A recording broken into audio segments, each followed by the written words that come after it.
Hi, welcome to Write More Light.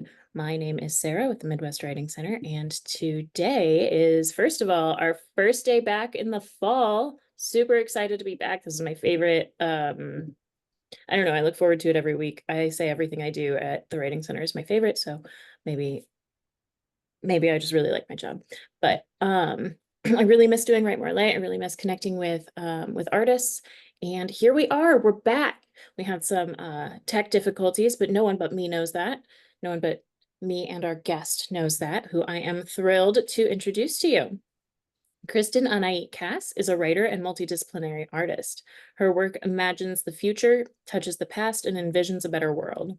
As Tamar Boyajian noted in Hyperallergic, Cass's work recognizes the lived experience of trauma, yet owns the ability of humans to individually and collectively reframe that experience in their hearts to make way for reparations. In addition to her arts education, Katz has worked with asylum seekers, artists, and nonprofits in her career as a lawyer. She's a founder of the LGBTQ platform Entanique, which means family, and is active in supporting creatives in the global community. Can confirm. Her work has been shown in solo and group exhibitions, including Traversing Temporalities at the Tiger Strikes Asteroid Chicago, Reparations of the Heart, we'll talk about a lot today, at the Stemelos Gallery Center at University of Michigan, Witness, the artist's response at Elephant Room Gallery Chicago, Chicago Neighborhoods at the Hairpin Gallery Chicago, and Slasion 2.0 at Co-Prosperity Chicago. She's the author of What? Reparations of the Heart Toward a SWANA Futurity. I don't pronounce words today. I did Tamar and I was like, done talking. Her Borderlands Under Fire project was a finalist for the 2018 Dorothea Lange Paul Taylor Prize. Cass is a graduate of the University of Chicago. I will link to her website, to her socials, as soon as this is posted. But mostly, I assume everyone is as excited as I am to hang out with Anahit for the day. Thank you so much for hanging out with me, Anahit. Thanks, Sarah. It's really good to be here, and I'm really excited to talk with you all about all sorts of things. Yay.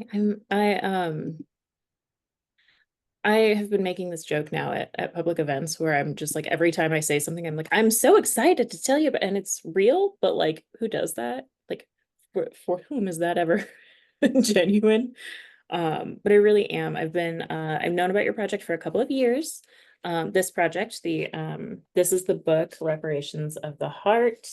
And we will look at it quite a bit here later today. Sorry, Carter. Hi.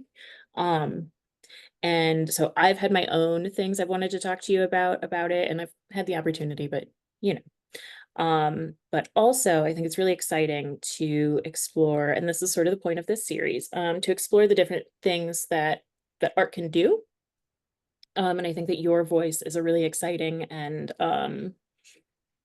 innovative one in this process toward the future and toward what narrative can be.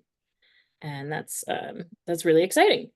So with me no longer just talking at you and about you, I want to start off what we're talking about today. What I like named the episode is about imagining futures. So our primary thing is going to be your new book. Congratulations, by the way.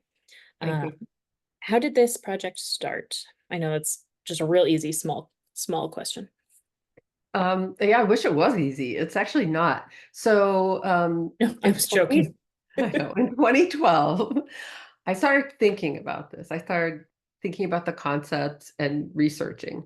And I started thinking about whether I wanted to make any kind of visual or written work around the 100th commemoration of the Armenian genocide in 1915. And I decided that I wanted to make some work, but I wanted it to be a broader work. I wanted it to include more people from the SWANA region, more ethnicities, more diversity, and to really think about time, past, present, and future. So that's how that started. So I actually started thinking about it in 2012, started making work in 2015. It had its first complete showing in 2023. So, and then the book came out in 2024. So that's been kind of the road there.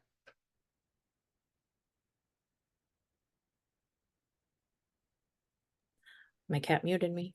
Uh, when you say you were thinking about for yourself personally commemorating the maybe commemorating's well, it's a fine enough word. The 100th anniversary of the day that we remember the genocide. And you were thinking about how your own work exists in conversation with that. What did that thought process look like?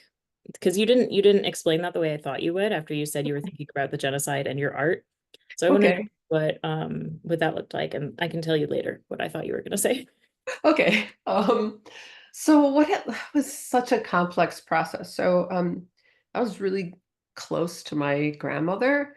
And before she died, we had this conversation. Armenians, if you're not married by the time you're 18, they're crying. So yeah, By she the was time already, you're 18. I wasn't like married or anything. She was saying, "Oh, actually, yes, when you have children, you take them to Armenia, and I want you to do this and that and everything." And so I made this promise to her. Of course, it was a long time in the future. I wasn't really thinking about it, but those things came back to me in 2012, and it also came back to me that the last time that she read my cup, there had been a ruined church and mountains in the cup. Hmm. And for me, that was really significant because that's a really strong visual symbol of Armenia. And so I thought about it a lot, and I thought, well, a lot of people will make work about this, and I want to have a long process of trying to figure out how I can get past, how I can get past the trauma personally, and how I can move on to a place where there would be healing. And we know as Armenians that there aren't going to be reparations. There is going to be continuing denial and continuing violence. So for me, I guess my thought was one of the ways that we can deal with our trauma is to make this space within us for reparations that we can make. Because you brought up narrative, because where my thinking went next was the problem for us and for many other indigenous people who have suffered genocide and ethnic cleansing. um, we've had our narrative threaded out for us by the very people who colonized, oppressed, and killed us and stole our land. And it's really important for us to have agency over that narrative, and to write our own narratives, all of us. So that was my thinking, and that's why it took such a long, long time. I probably photographed over 100 people. I traveled to our village in occupied Western Armenia that my whole family thought had been destroyed, but it was still there.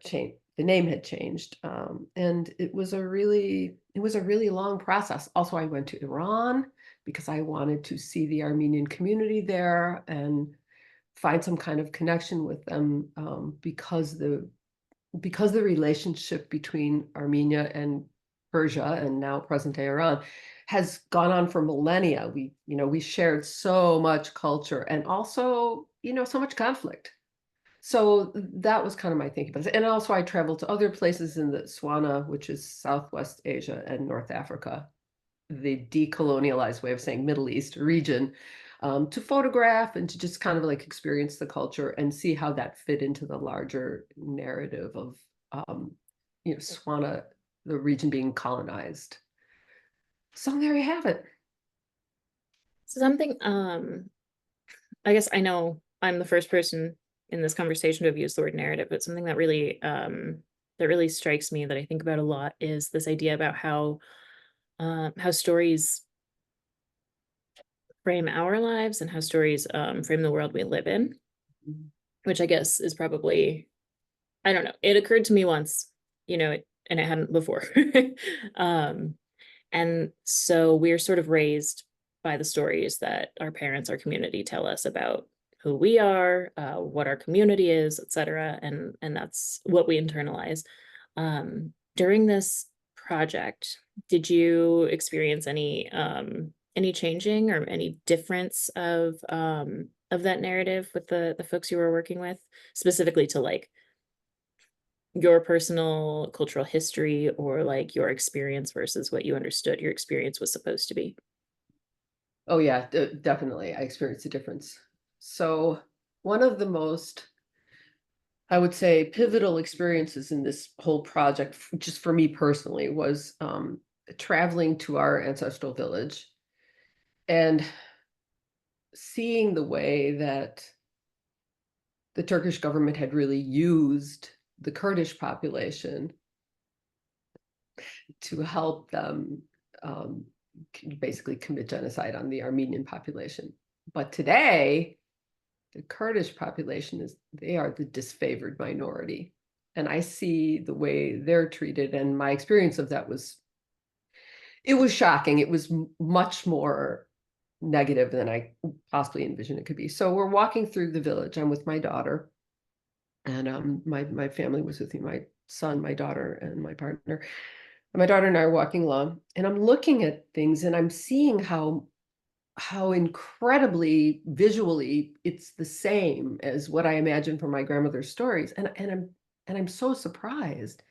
There's these old men sitting under the awnings in the heat of midday outside their shops. And these are some of the things that she described, that her mother told her, and that she told, so on and so forth. So I'm looking around, and I just thought, oh my God, how crazy is this that we just, you know, they helped to displace us, and now here they are in a pretty dangerous situation. And I started thinking about all the other people, because I had one of the things that had happened is that over time I had come to know the stories of the displacement of the other indigenous minorities in what is now Turkey. And I started thinking, oh my God, if the Turkish government, we have this like super diverse culture under the invasion and occupation of the Ottoman tribes, right? We had all these people, and we were forced to live together, and we managed to do it somehow. I mean, it wasn't the greatest situation for all the indigenous people, but we did it. What if when the Ottoman Empire collapsed and the modern state of Turkey was conceived and created, what if instead of genocide, they decided, well, we're going to just figure out how to live together. We're all going to be here in this completely diverse state. Maybe it'd be like the Republic of Anatolia. I don't know. But what if that had happened? No place in Europe was that diverse. America wasn't that diverse. We would have had this like amazing culture. Can you just imagine? We would have all these individual, unique indigenous cultures. We would have had this, this common shared culture. This would have been a place, it would have been the republic of my imagination, right? A place the world never knew. And that changed my thinking, because I realized then you can be as angry as you want about what happened to your family and all the rest of the people who suffered. But what you can't do is change the past, but you could start thinking about the future. And it's true. The stories that we're told, the stories that we tell ourselves, the stories that we share, it shapes our lives. And because we've become an incredibly visual, I should say, culture, the visual storytelling shapes what we can imagine. And so that was kind of the turning point in this project. It's, I had to do it because I think it's so important for us to take agency and reassert our own narratives, both visual and written. So That was so beautiful. I'm so happy I asked that. That was, off the cuff.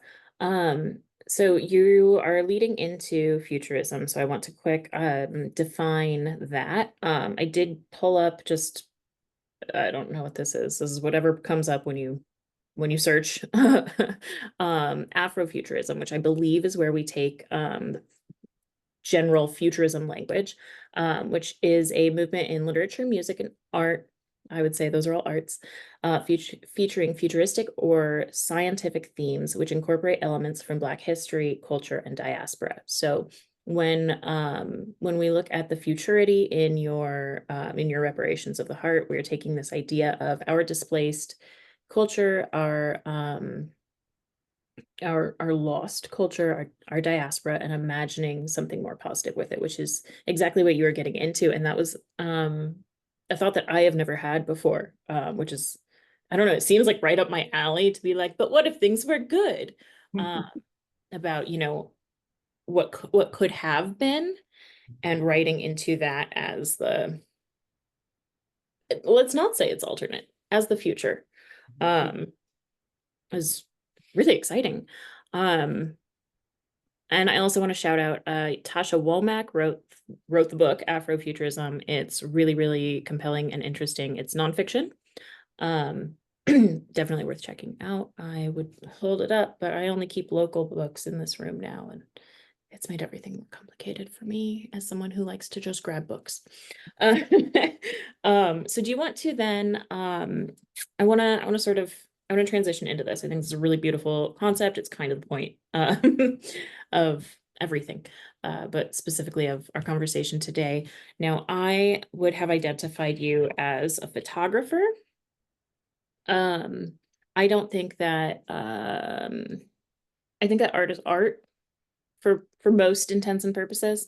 So I don't want to say like, I don't know, I don't want it to seem as though I'm saying that you're a photographer and that that's not the same. I think art is art, and I think that story is story, right?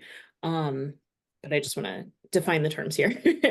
um, when you started this project, did you have a narrative in mind, or were you like, this is my medium, let's see what happens? How did you told me about the inception, but how did you get started on the work? Okay, well, this might be a good point to show some images Yes, I from. would love that. Okay, so I I was will. thinking that too, but I wasn't Okay. I'll tell you just briefly a little bit how I got started, and then I'll show you some images. So how I got started on this work.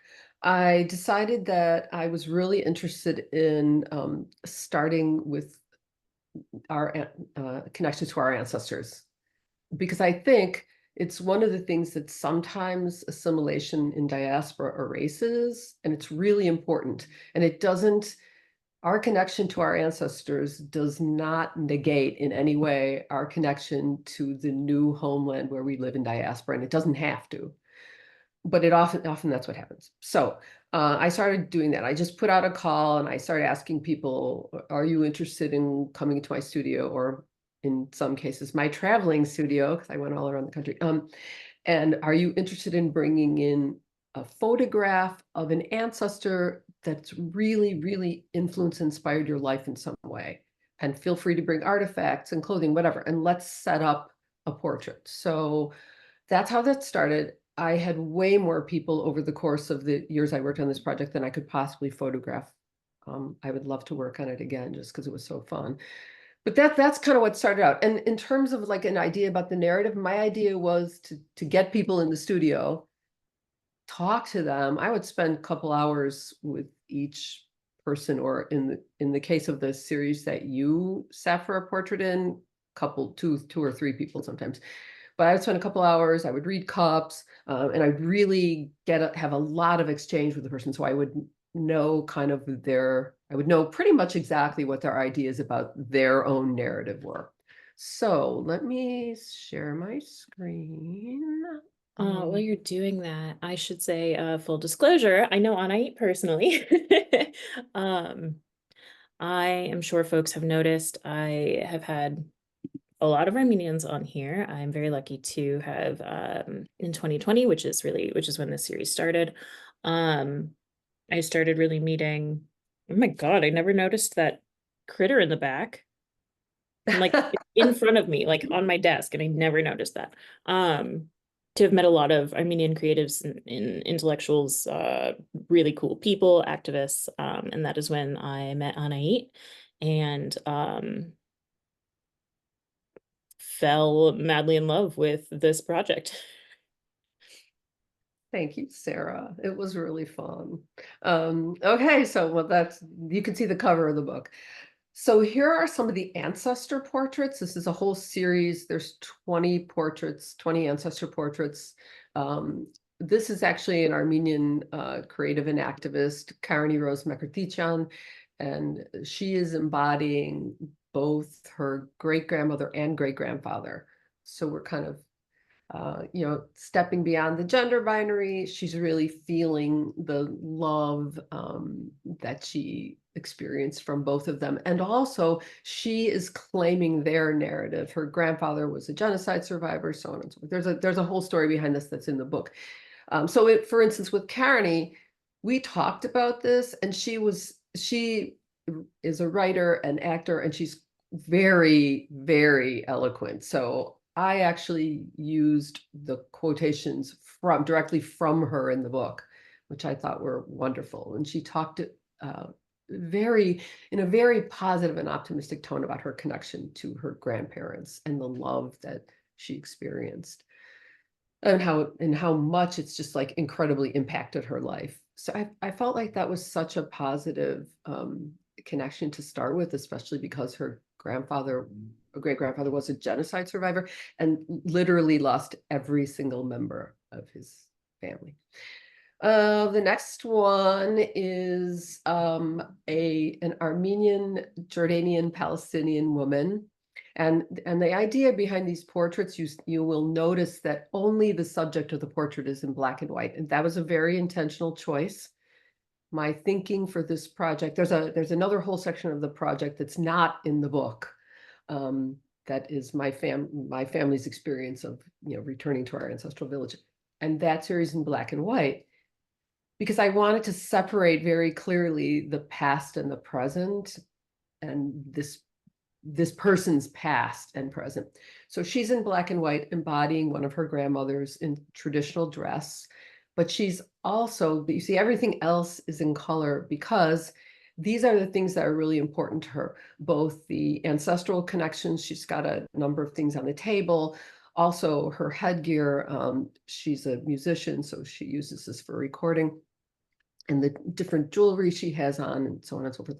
And she's set in this very surreal background. This is the really well-known Republic Square in Yerevan, the capital of Armenia. And there are a number of elements. Like Sarah said, she didn't notice the critter in the background. Well, there's a lot of small elements in each one of these portraits that have a lot of significance. And when you look at the book, you can spend time, carefully looking at each portrait. But there's the Urartian Sphinx from ancient Urartu, which is the precursor to Erebuni, was the city that's the precursor to Yerevan thousands of years ago. There's a fertility figures. There's an ancient water dragon. There's a number of things here. And in each one of these portraits, kind of same. Now, I also had people who came in to embody a cultural ancestor. And this is John, who's a I writer. was gonna ask if that was John Dono. Yeah, it is. And he's embodying the writer Avatis Isahakyan. This I is want to Isahakyan. give a quick plug for Hybrid. Um, Yeah. John here edits a magazine called Hybrid. That's HYEBRED. Hi is the Armenian word for Armenian. So check that magazine out. Someone in this chat has been in it. Yep. So yeah. Anyway, John is streaming Isahakyan's stream, and okay, quickly to go through these. This is Ndakna, here we are. It's a Yemeni word meaning here we are. And Rasha is embodying both of her parents, and was very important for her to transcend the gender binary in her own life. And so this embodiment of both parents in their wedding photo, that's what's sitting there next to her. And I think this might be the last one. This is called From My Grandmother's Hands, another Armenian creative. And Anush is dressed and has styled herself to look like her grandmother, and she's holding her grandmother's embroidery work. And this this was really interesting because her grandmother died and there was a needle in mid-stitch in the embroidery.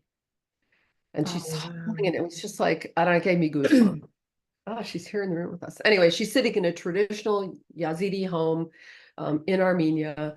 And I thought it was really important to include this because Yazidis have suffered both genocide in the past and in the present and Yeah, continue. they're Yeah. So anyway, so that's one of the reasons why that's there. is And she anyway, Yazidi? she's not Yazidi. She's not, but I thought it was really important. Yeah, people were less, No, it's I important to include, yeah. to And include. and especially because Armenia is home to a very large Yazidi population, Mhm. to the newest and I think largest and most lovely Yazidi temple in the world in Akhnalic. You could see it in the well, you may not see it on your screen, but you can see it in the window behind Anush. And I think, and the peacock motif is central to Yazidi religion. It's really important. So yeah. So anyway, traditional home. But anyway, let me stop sharing for now. So I was able to tell you a little bit about that, and yeah. I don't even remember what we Oh, yeah, yeah. You were talking about the process when you sat down and you were actually, putting camera to face. I don't um if you don't mind talking about you spent a few hours, I guess I'm guessing, with the people before you started the photography process. Do you Mhm. mind talking about, I don't know, what that was like? Yeah. Oh, it was really amazing. Uh, okay, at some point I want to show you some of from that next series because that was really fun because I had at least two people in the studio for that every time. Okay, so sometimes I'd have people in the studio singly, as you see in the ancestor portraits. Those are all one person. The next series, The Republic of My Imagination, those were all two or more people because the idea was, how do we come together in community with healing and hope? So some of those people were family members, some were friends, but some were complete strangers. And it was pretty amazing to see what kind of developed between us. Really interesting things happened. And so what that process was like, people come to the studio, they bring all these, most of the artifacts that you see in the images are things that other people brought into the studio or things that they didn't have but knew I had and asked if that could be in the They photograph were because that drawn to. right, it was really important to them because it was something their grandparents had or parents or something, but they didn't have access to it now. So that was really common. And we Ooh, would ooh, talk. I like that note. There's probably a lot of I don't have access to it. So Mhm. just keep going. It's true. There is a lot of that, right? For all of us. So that was really nice, whatever I had that I could share.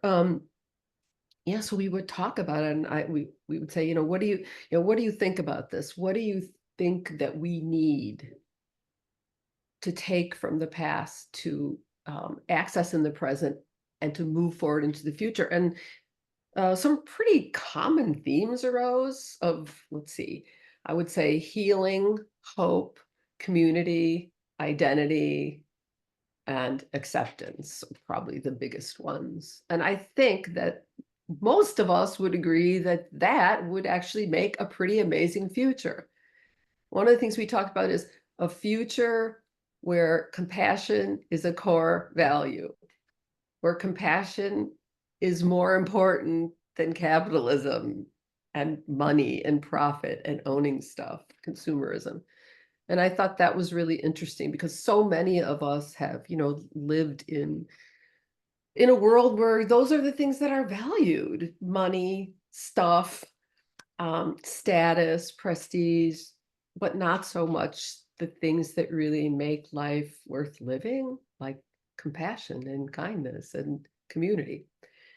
So that's pretty much, how that came together. And those conversations would just kind of I don't know, just start. And you kind of never knew where they'd be going, but they always ended up in somewhat similar places. So, That's kind of remarkable. I know that like someone's not going to probably deeply engage with you if they're not already sort of invested in maintaining a connection to their culture, right?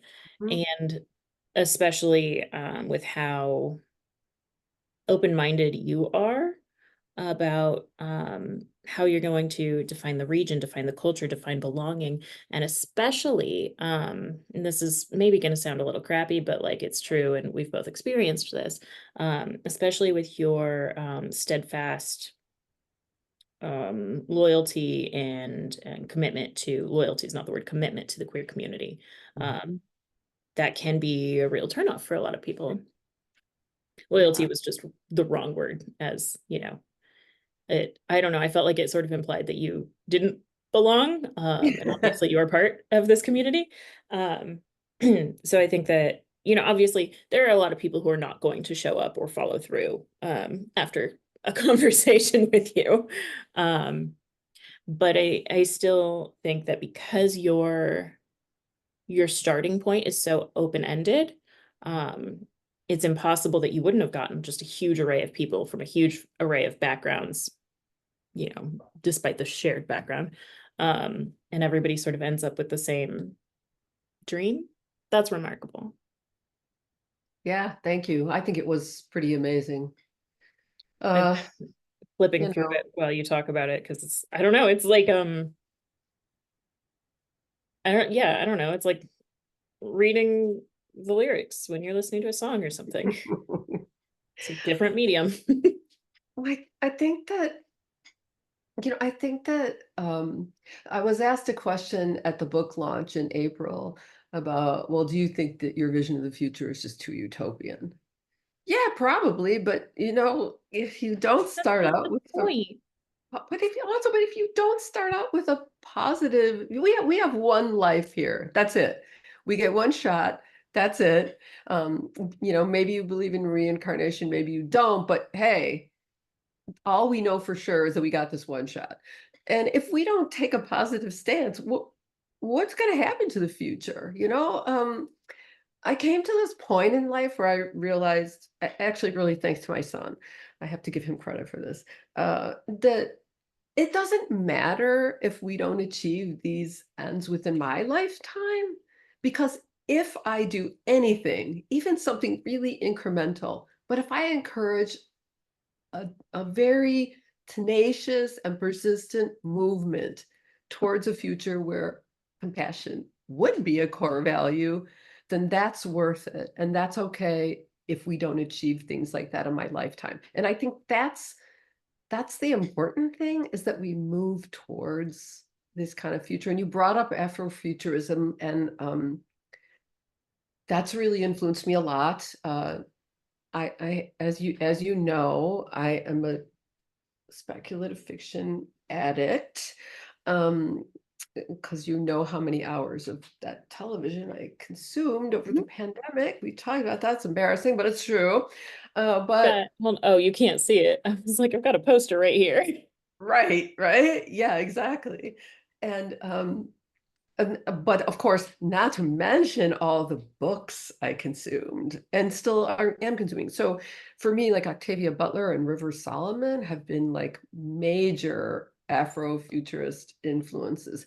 Also, not an Afrofuturist influence, but a speculative fiction influence, Becky Chambers. I love, adore her work. She sees a future that is not utopian, but that is a much better future than what we have now. A future where we're moving towards the kind of core values that actually make life worth living and make us able to be stewards of the planets that we live on instead of exploiters and extractors. There's no space battles, there's no militarization. Yeah, I It's should pretty amazing. mention, this was not in that definition that I just read off from the search Mhm. engine, but I think a huge part of the drive for, I guess I'll say, marginalized futurism But we start with Afrofuturism, is that when we look at speculative fiction, when we look at fantasy, and of course we're talking about a canon, which is historic and decided by a small population who makes all the rules.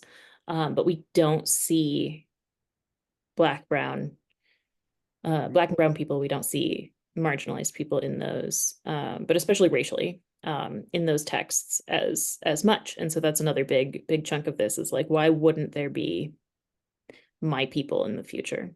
Mhm. And I was just reading that, so I was like, and this is what it is. But I did want to make sure that that was included. I wrote down Becky Chambers. I don't know that name.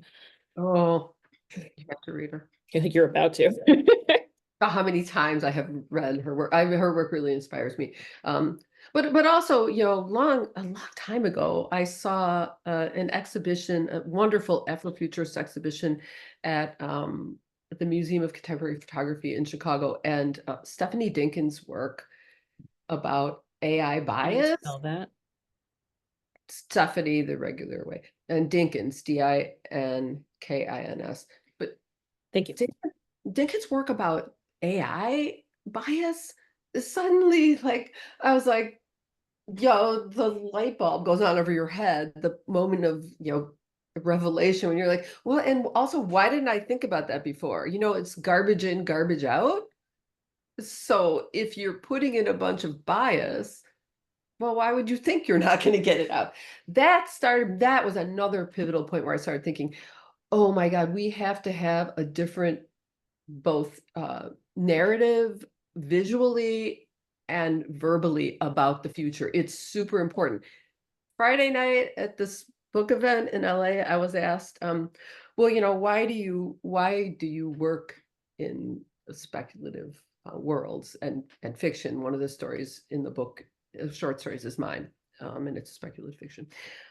And I said, well, when I was a kid growing up, I loved sci-fi, right? I just loved it, but I never saw anybody like me in any media, let alone on television.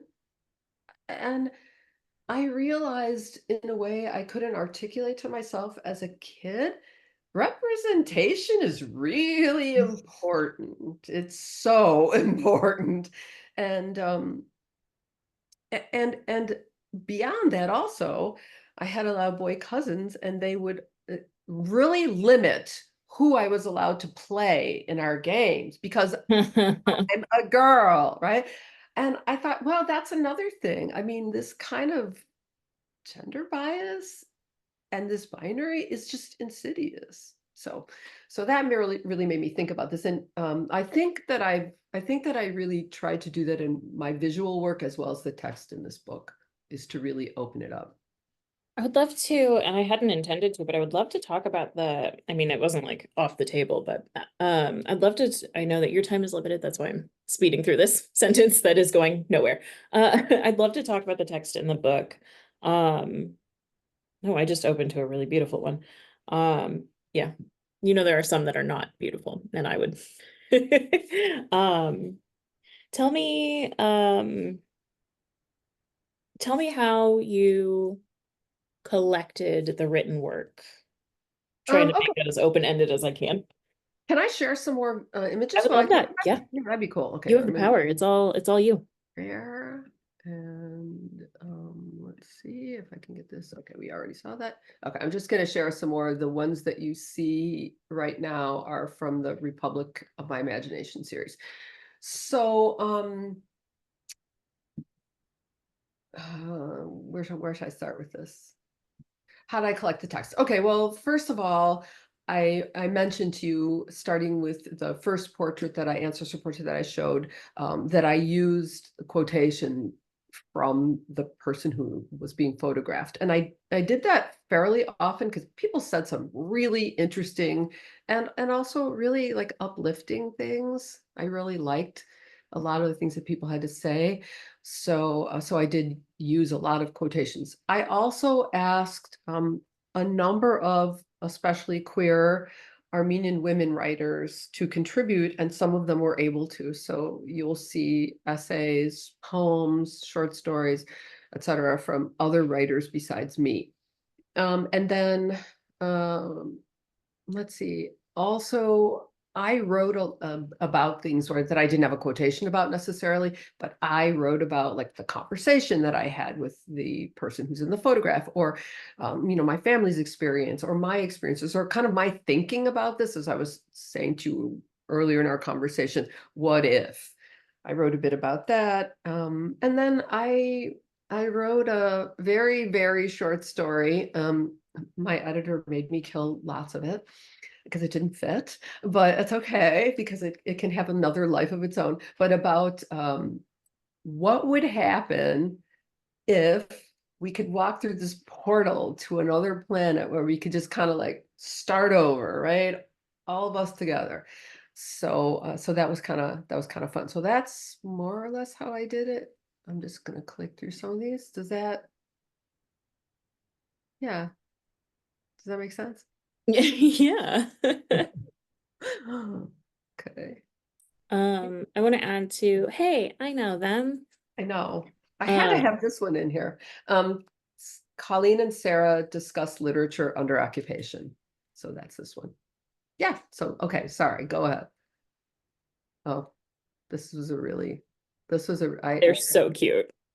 I mean, a really different representation of, a really alternative representation, I think, of masculinity. Is that each time the same people? Mhm. They're really good, close and old friends. And their relationship is just fun. Here they are mugging for the camera, playing cards in the back. They're at a picnic on the beach. And then they're doing a thing that I feel like men don't do often enough, which is just hug each other. Yeah. Yeah. So There's so much joy in that one. yeah, there is really. It's true. Okay. Well, anyway, back to you. And I will stop sharing for the moment. I don't remember what I was saying. We were Uh, talking about the text from the book, and yeah, there's a huge variety of voices and I don't know, style in that. And I guess I didn't realize that you were going femme, but I think that the subjects skew femme anyway. Mhm. So I guess it felt like um that was just accurate to the folks pictured. Um, but yeah, it feels to me that you must have been really, really open in your asks, because some of this is poetry, some of this is essay, some of it is just like, here is a sentence about my like about the time I spent with you. Mhm. And I think that's also like a lovely way to open up the concept of my narrative, of my future. Um, it's just really cool that you're like over and over and over again reinforcing that same question. That's neat. How many sections are there? Oh, I opened it to my cousin. Oh, do you love it? There's three sections: ancestors, past, Republic of My Imagination, present, and a planet of our own future. And that's kind of what that's really about, is my personal experience of time. Because I don't experience time in a linear way.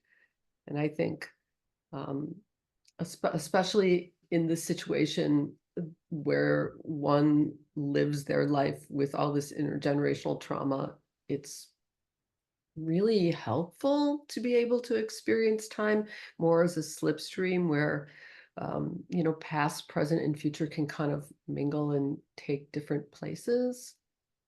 And I think it gives us more leeway to experience different things at different times and experience everything at once and really um, change our perspective on things. So,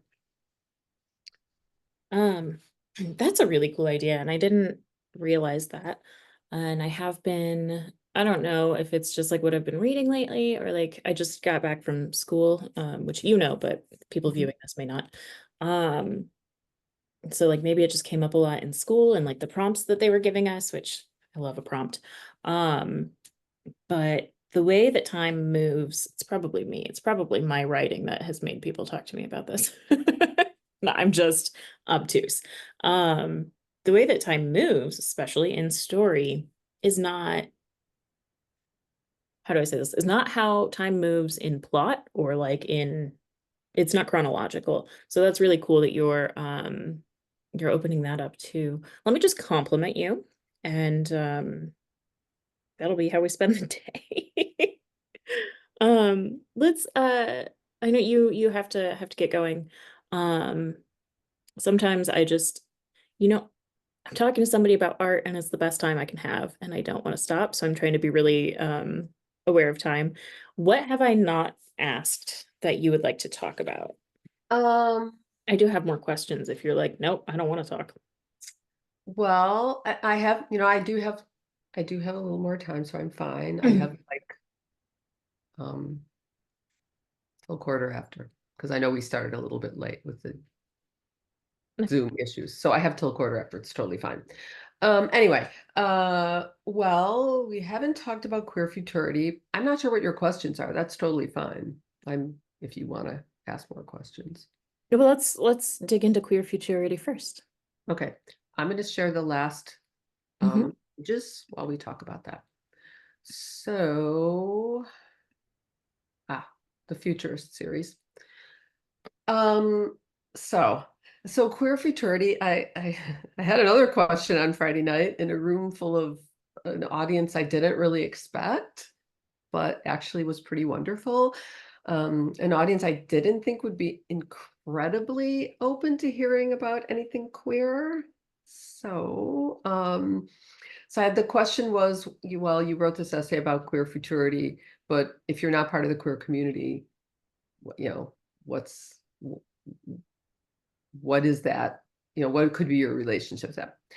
So the first thing I said is, well, queer futurity is not about your gender identity or your sexual orientation. It's about the non-binariness and diversity of nature and how nature has many ways of interacting, of different life forms connecting. There's so much diversity in nature, and we as animals who are part of the ecosystem could learn from that, right? So that's what I talked about. But the thing about this idea I have about queer futurity is that we can be really open and we can be really inclusive and we can be really accepting. And that doesn't negate anything about who we are, right? You don't have to be queer. You don't have to be Armenian. You don't have to be cisgendered. You don't have to be anything.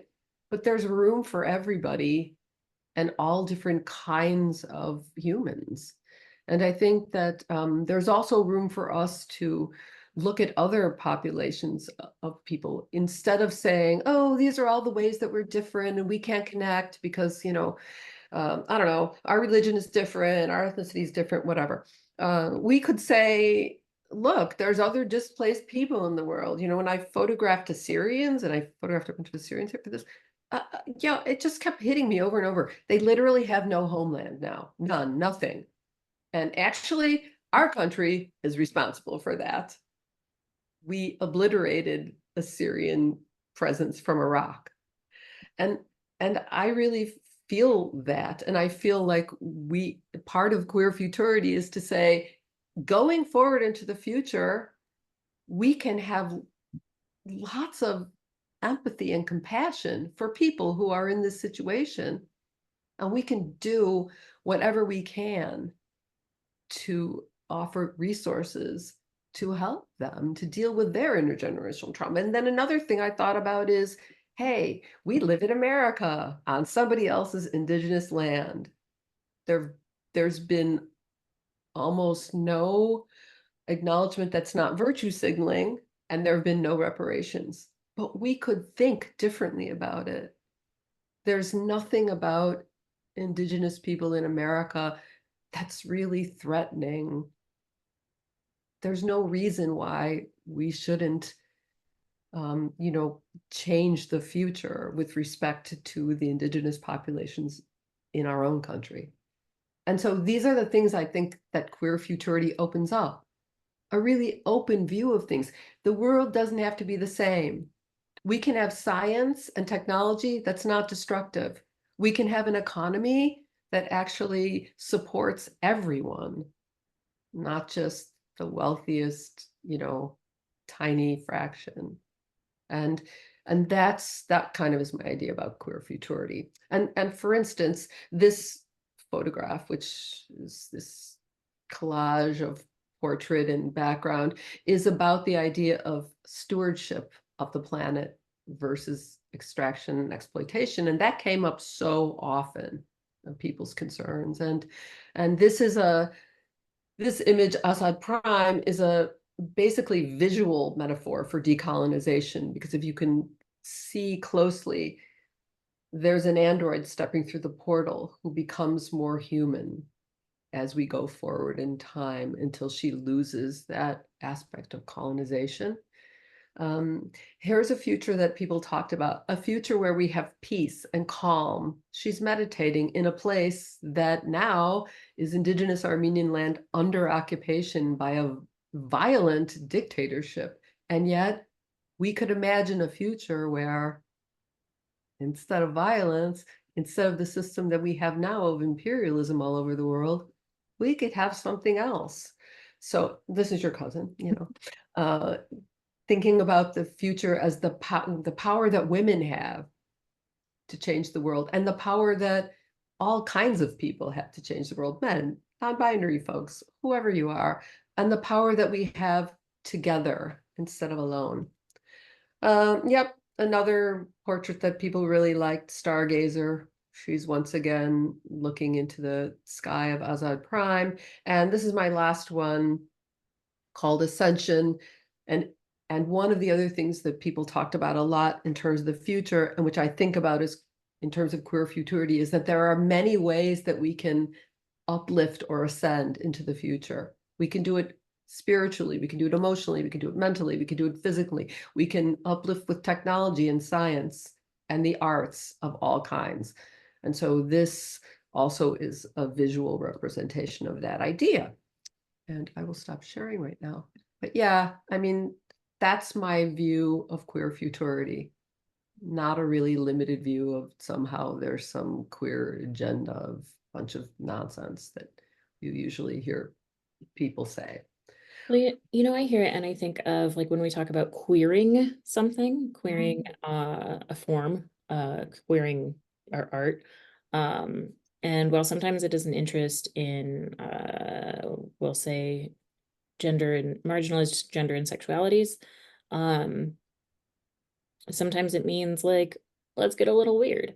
And personally, I'm really appreciative of that combo definition, because words have many meanings. And I assume, I don't know this, that queer as in weird had been, I know it was a slur for a long time, had been used that way, and of course has been reclaimed as an umbrella term for LGBTQIA plus folks. So that's what I heard was how do we I just apparently have, my feelings are that you want to open up space. I just keep saying the same phrases over and over again. So I'm going back to my questions. I understood this as a photography project. It is, I mean, there are photographs, but it's definitely not just a photography project. But I know that you've been in galleries, etc. Did you always imagine a book? And how did it build? Yeah, no, I didn't always imagine a book. I mean, I did a couple of very short self-published books from 2 documentary projects that I did prior to this, and I sold some of them, but I did that more or less to get them in people's hands and say, you need to see what's happening. This is a huge human rights issue.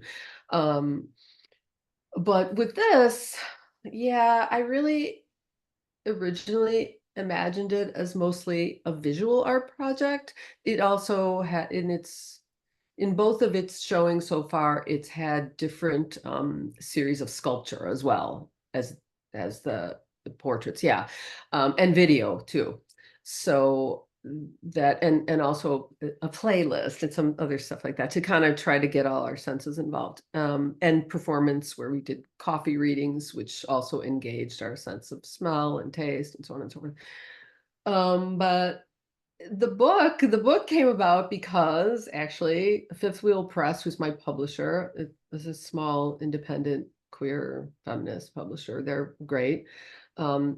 They have an open call every year, and they had interviewed me after my project was up at the University of Michigan. And I had so much text, it couldn't all go into the project on the walls. There was just no way.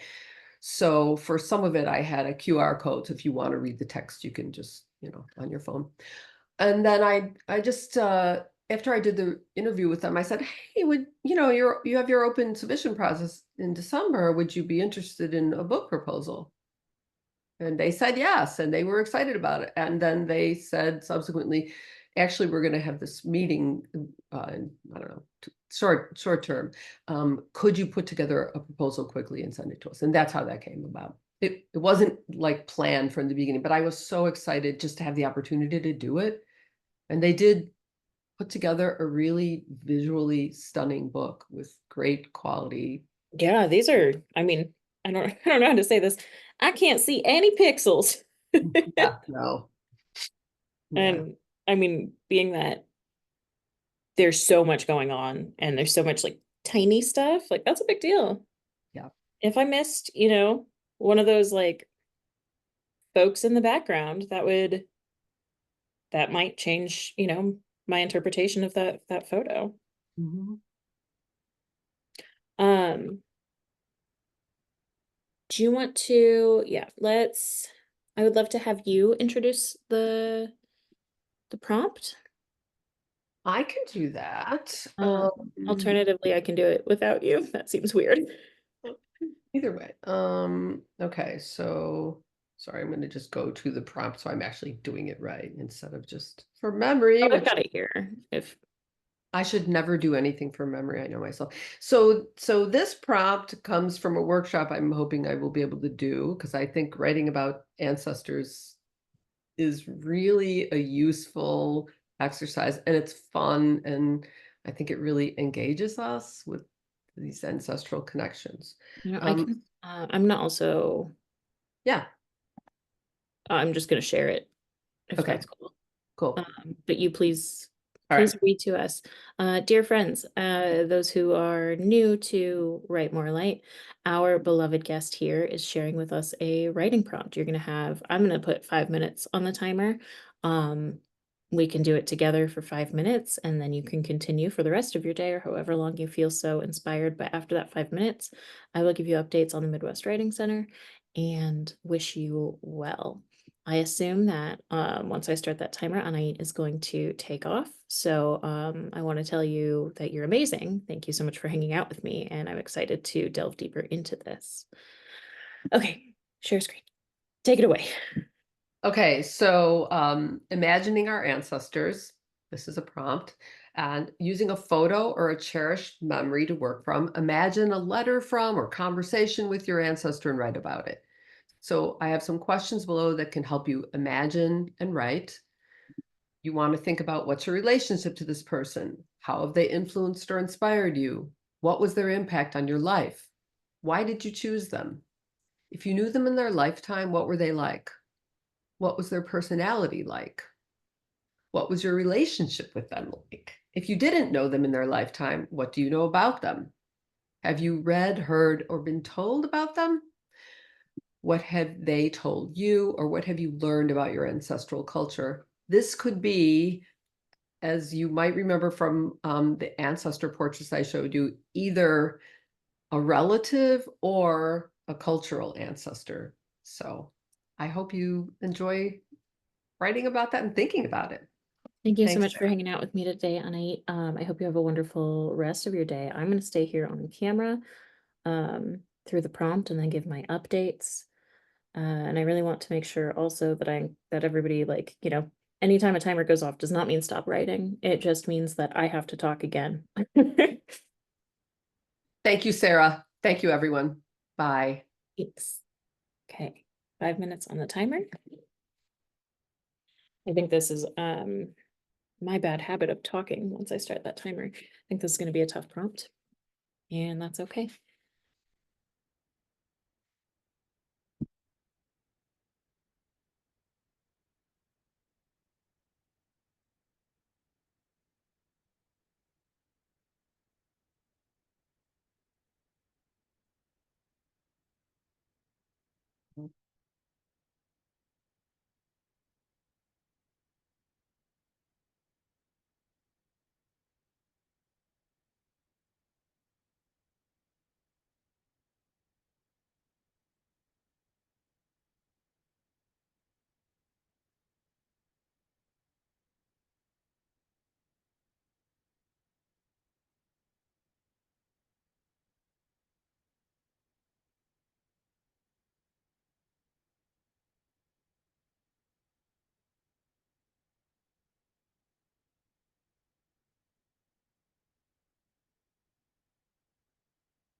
We've got 1 minute left.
First time ever I didn't jump out of my skin. So let's all be super proud of me, friends. That is that 5 minutes. I don't think I wrote anything like special, but I did get a really wonderful idea. And I love when that happens. I disturb my cat here to pull my planner out. So what's up at the Midwest Writing Center? Um, probably the most exciting thing we've got going on is, oh, I don't know, the Atlas release party. The Atlas 19 comes out next Friday. I'm sorry, next Thursday, August 15th. We've got a two-part release party. So we've got a friends and family event at the Rock Island Public Library in the community room at 4:30. And then the party moves on to Roz Talks, our home away from home. That's open to the public. It's free. We want you there. That'll be at 6 p.m. The Atlas will be available for sale at both events. We're gonna have readings from the staff, the interns who created the book. It is a really gorgeous book. I don't know, I'm personally kind of proud. I mean, I'm always proud. Like, I love these interns. I love the work that they're doing, but this is our biggest book ever. There's just so much going on with that.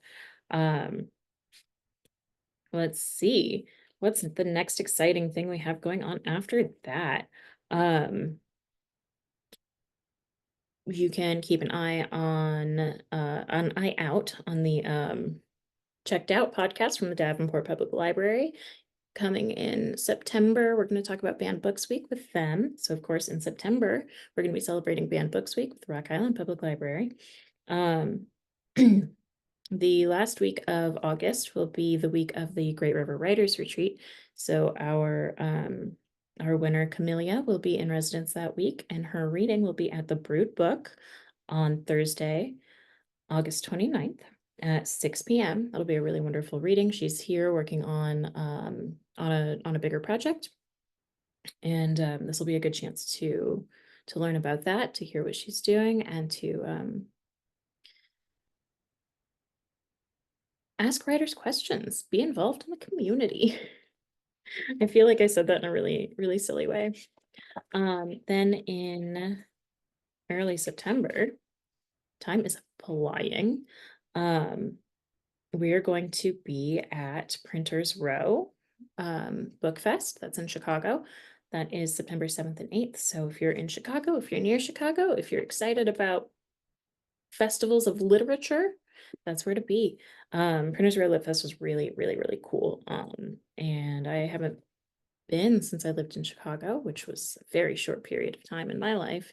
This was 1 year is what that meant. Yeah, so I'm excited to see all y'all. I'm not gonna go beyond early September because that's gonna make me start future tripping, but so excited to be back with Write More Light.